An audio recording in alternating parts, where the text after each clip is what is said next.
महाराज जी, जब हम बहुत समय से किसी कार्य को करने का प्रयास कर रहे हैं और वो अनेक प्रयासों के बाद भी पूर्ण ना हो पा रहा हो, अंतर्मन से ऐसा अनुभव हो रहा है कि संभवतः हमने कोई त्रुटि हो गई है हमसे, ऐसा? नहीं, ऐसा नहीं है। हमारा पूर्व का कोई प्रारब्ध कर्म ऐसा है जो हमें सफल नहीं होने दे रहा।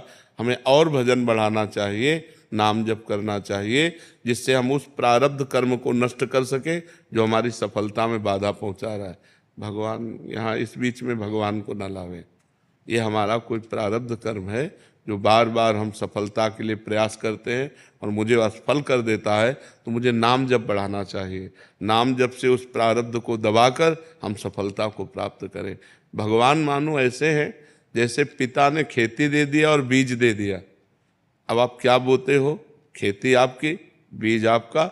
आप जो बोओगे वो आपको मिलेगा। तो बहुत जन्मों से हमने गलत बीज बोए हैं, पाप कर्म किए हैं, इस जन्म में भी किए हैं। देखो ना, ध्यान से अगर देखो तो इस जन्म में भी पाप कर्म किए हैं। अब वो जाएंगे कहाँ? वो हमको दुख देंगे। दुख तभी होगा जब असफल होंगे ना। विपत्ति तभी होगी जब हमारी सफलता नष्ट होगी।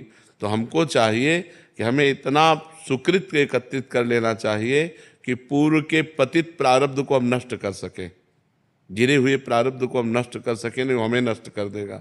नाम जप है, शास्त्रों का स्वाध्याय है, कुछ स्तोत्र हैं, कुछ जैसे कभी तीर्थयाटन धाम आ गए, हरिद्वार चले गए, गंगा स्नान पवित्र, कभी परोपकार, दूसरों का हित कर दिया।